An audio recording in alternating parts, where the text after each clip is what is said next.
Si vous êtes ici en ce moment, ce n'est pas par accident. Dieu veut que vous entendiez quelque chose qui pourrait complètement changer la façon dont vous avez vu cette saison d'attente. Dieu dit, sois en paix. Arrête de poursuivre. Repose-toi. Je sais que tu es fatigué. Je sais que tu as tout essayé. Tu as envoyé ce message. Tu as laissé des indices. Tu as laissé des portes ouvertes. Et rien ne semble se produire. Mais et si je te disais que cette pause n'est pas un abandon? Et si je te disais que Dieu est en ce moment même en train de tout arranger en coulisses? Prends une profonde respiration. Ce que tu es sur le point d'entendre calmera ton âme et t'apprendra à arrêter de lutter et à commencer à faire confiance. Il y a un moment dans le voyage spirituel que peu de gens comprennent. Le moment où Dieu te demande d'arrêter, non parce que tu as fait quelque chose de mal, non parce qu'il a abandonné, mais parce qu'il a besoin que tu te retires pour qu'il puisse travailler. Réfléchis-y. As-tu déjà essayé d'assembler un puzzle avec quelqu'un qui continue de déplacer les pièces sans te laisser penser? C'est impossible. La personne gêne plus qu'elle n'aide. Et c'est exactement ce qui se passe quand tu ne peux pas être spirituellement immobile. Tu veux tellement que les choses se produisent que tu finis par interférer avec le travail de Dieu. Tu envoies ce message que tu ne devrais pas envoyer. Tu apparais où tu ne devrais pas être. Tu forces des conversations qui ne sont pas prêtes à avoir lieu. Et chaque fois que tu fais cela, tu retardes le processus. Dieu te dit en ce moment, mon enfant, j'ai besoin que tu sois immobile. Non parce que je ne t'aime pas, mais parce que je t'aime trop pour te laisser ruiner ce que je prépare. Et ce qu'il prépare est beau, c'est réel, c'est transformateur. Mais cela nécessite que tu fasses assez confiance pour arrêter d'essayer de tout contrôler. Pense à une graine plantée dans le sol. Dans les premiers jours, rien ne se passe. Le sol reste sombre, silencieux, apparemment sans vie. Et si tu étais impatient, tu pourrais déterrer la graine pour voir comment elle va. Mais que se passerait-il? Tu tuerais la graine parce que la vraie croissance se produit à l'endroit que tu ne peux pas voir. Elle se produit dans l'obscurité et dans le silence, dans l'immobilité. Et c'est exactement ce qui se passe en ce moment dans ta vie. Tu ne le vois pas, mais des racines se forment. Des racines de foi, de patience, de confiance, d'amour mature. Des racines qui soutiendront tout ce que Dieu est sur le point de construire dans ta vie.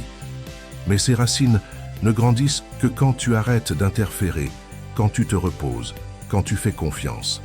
Psaume 46, verset 10 dit « Sois immobile et sache que je suis Dieu ».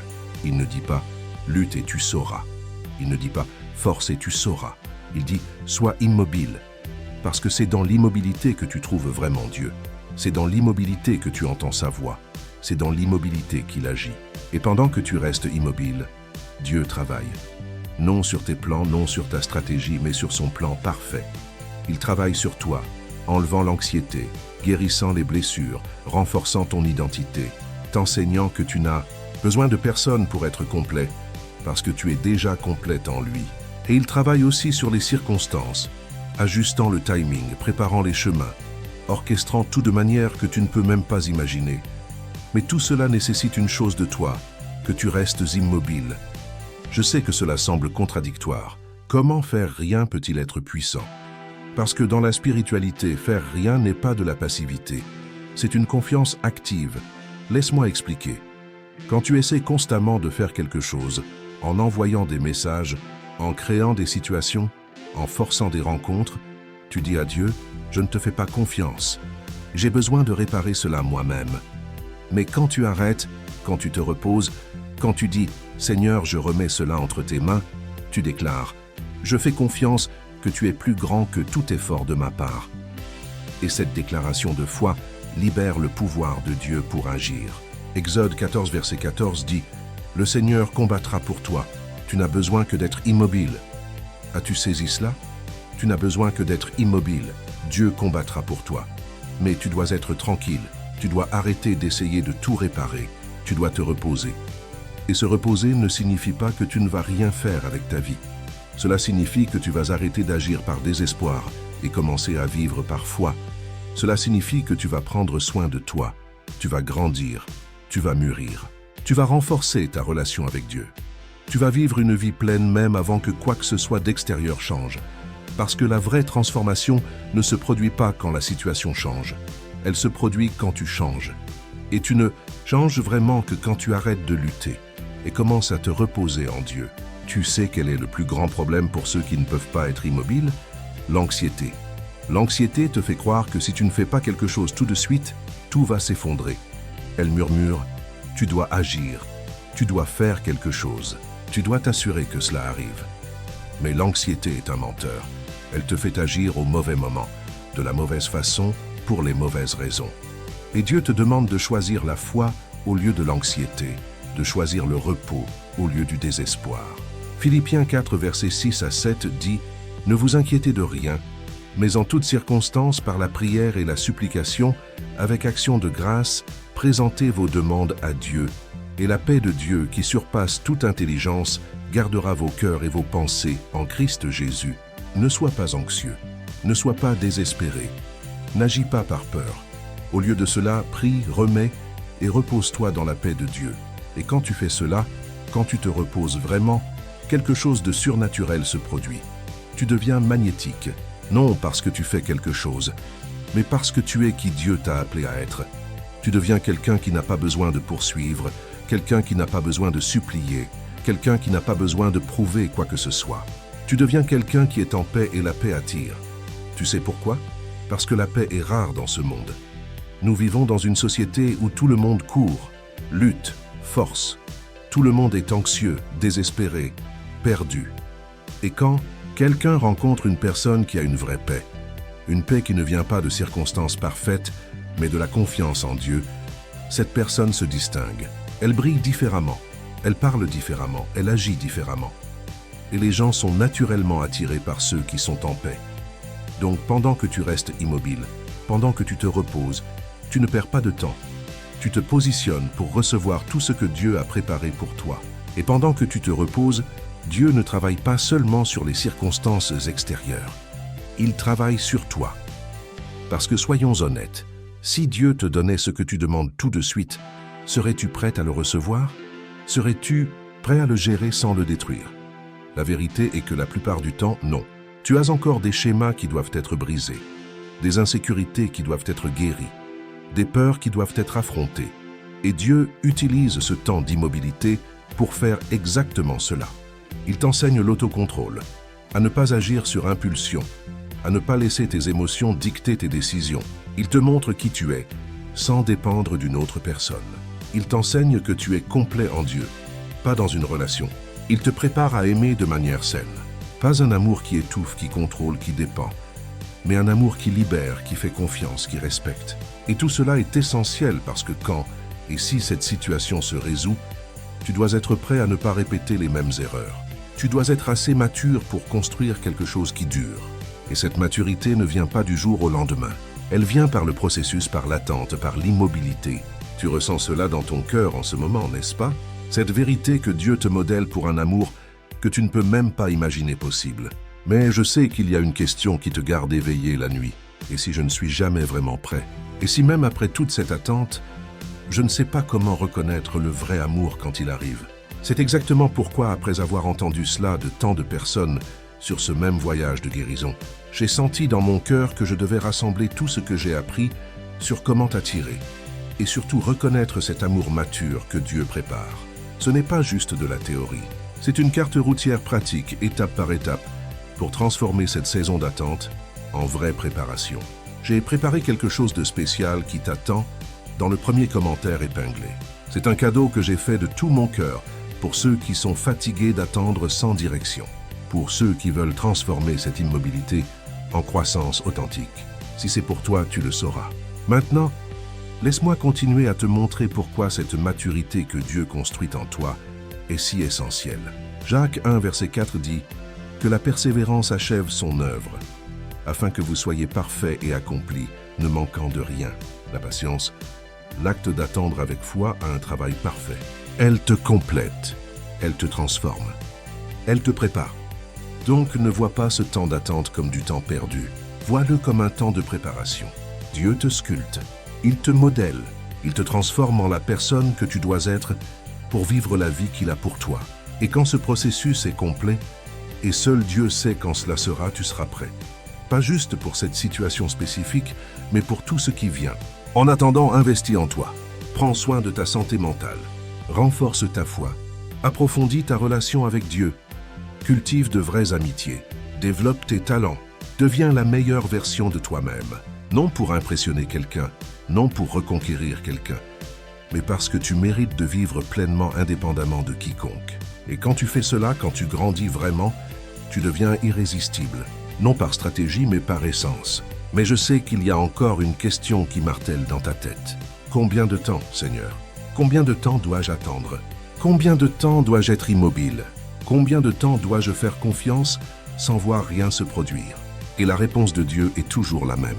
Jusqu'au bon moment. Je sais que c'est frustrant parce que tu veux une date, tu veux un délai, tu veux être sûr que tu n'attends pas en vain. Mais la foi ne fonctionne pas comme cela. La foi est faire confiance sans voir. C'est se reposer, sans avoir toutes les réponses. Hébreux 11, verset 1 dit « Or la foi est une ferme assurance des choses qu'on espère, une démonstration de celles qu'on ne voit pas. Tu ne le vois pas encore, mais tu peux croire. » Et croire n'est pas juste penser que Dieu peut faire quelque chose. C'est se reposer dans la certitude qu'il fait ce qui est meilleur pour toi-même quand tu ne comprends pas. C'est faire confiance que son timing est parfait, que ses plans sont plus grands, qu'il n'est jamais en retard.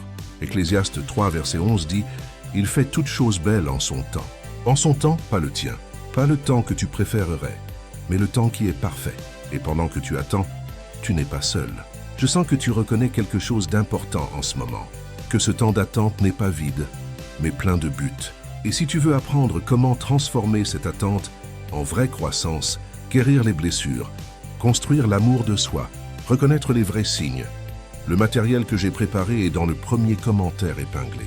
C'est pour ceux qui sont prêts à aller au-delà du désir et vers une action intentionnelle. Mais en continuant, Dieu est avec toi, te tenant, te soutenant, te portant quand tu n'as plus de force. Ésaïe 40, verset 31 dit « Mais ceux qui se confient en l'Éternel renouvellent leur force. Ils prennent le vol comme les aigles. Ils courent et ne se lassent point. Ils marchent et ne se fatiguent point. Ceux qui espèrent en le Seigneur. Pas ceux qui abandonnent, pas ceux qui forcent, mais ceux qui attendent avec foi. Et ils renouvellent leur force, même quand cela semble impossible. Ils trouvent la force pour continuer, pour faire confiance, pour se reposer. Donc si tu es fatigué aujourd'hui, sache cela. Dieu renouvelle ta force. Si tu es découragé, sache cela. Dieu te soutient. Si tu doutes, sache cela. Dieu est fidèle et il ne t'abandonnera pas. Il n'abandonne jamais ceux qui lui font confiance. Tu sais quoi d'autre? Dieu voit tes larmes.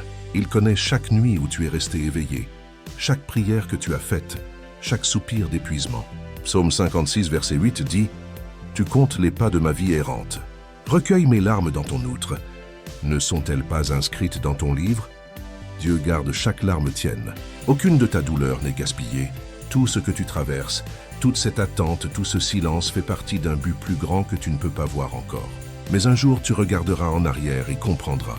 Tu verras comment chaque pièce s'emboîtait parfaitement, comment chaque moment d'attente était nécessaire, comment Dieu ne t'a jamais quitté, même quand il semblait silencieux. Et ce jour-là, tu tomberas à genoux et le remercieras, non juste pour ce qu'il a donné, mais pour tout ce qu'il t'a enseigné pendant que tu attendais. Il y a quelque chose de puissant qui se produit quand tu arrêtes enfin de courir et apprends à te reposer. Pas une connaissance théorique, une sagesse vécue. Apprendre en pratique ce que signifie vraiment faire confiance à Dieu. Tu apprends la différence entre urgence et importance. Pas tout ce qui semble urgent est réellement important. Et pas tout ce qui est important doit être résolu tout de suite. Quand tu es anxieux, tout semble urgent. Tu sens que tu dois agir immédiatement, que tu as besoin de réponses maintenant, que tu dois réparer tout aujourd'hui. Mais quand tu te reposes en Dieu, tu comprends que certaines choses ne peuvent être résolues qu'avec le temps. Certaines guérisons ne se produisent que progressivement. Certaines transformations nécessitent un processus. Et tu apprends à respecter cela, à respecter le timing de Dieu, à respecter ton propre calendrier de guérison. Tu apprends aussi le vrai lâcher-prise. Beaucoup parlent de lâcher-prise, mais peu le vivent vraiment. Le lâcher-prise n'est pas abandonner tes rêves. Ce n'est pas accepter n'importe quoi. C'est donner le contrôle à Dieu, en faisant confiance qu'il sait ce qui est meilleur. C'est dire « Seigneur, je désire cela de tout mon cœur, mais si ce n'est pas ta volonté, je fais confiance que tu as quelque chose de mieux pour moi. » Et ce lâcher-prise te libère, parce que quand tu ne t'accroches pas désespérément à un résultat spécifique, tu peux vivre, tu peux respirer, tu peux avoir la paix indépendamment des circonstances. Et tu apprends sur le vrai amour. Parce que le vrai amour n'est pas possession. Ce n'est pas désespoir. Ce n'est pas besoin. Le vrai amour est liberté. C'est vouloir ce qui est meilleur pour l'autre personne. Même si cela signifie ne pas être ensemble. C'est respecter le timing de l'autre. C'est faire confiance à ce qui est réel sans besoin de le contrôler. Cette compréhension que le vrai amour est liberté et pas besoin est la fondation de tout. Si tu veux approfondir cette compréhension pour apprendre comment attirer ce genre d'amour mature et surtout le reconnaître quand il arrive, regarde ce que j'ai laissé pour toi dans le premier commentaire épinglé. Et seulement quand tu apprends cela, seulement quand tu mûris à ce niveau, es-tu prêt pour une relation qui fonctionne vraiment. Parce qu'alors tu n'aimeras pas par manque, tu aimeras par choix. Tu aimeras parce que tu veux, pas parce que tu as besoin. Et c'est le genre d'amour qui dure. C'est le genre d'amour que Dieu te prépare à vivre. Donc, que fais-tu maintenant? Comment vis-tu cette immobilité pratiquement? D'abord, arrête de surveiller. Arrête de vérifier compulsivement les réseaux sociaux. Arrête de chercher des signes dans chaque détail. Arrête d'analyser chaque mouvement. Cela ne fait qu'alimenter l'anxiété. Si tu as besoin de bloquer, de prendre de la distance. Protège ta paix mentale. Deuxièmement, redirige ton énergie. Toute l'énergie que tu dépenses à obséder sur cette situation, mets-la en toi. Reprends ce projet que tu as abandonné. Reprends ce rêve que tu as mis de côté. Investis dans ta croissance.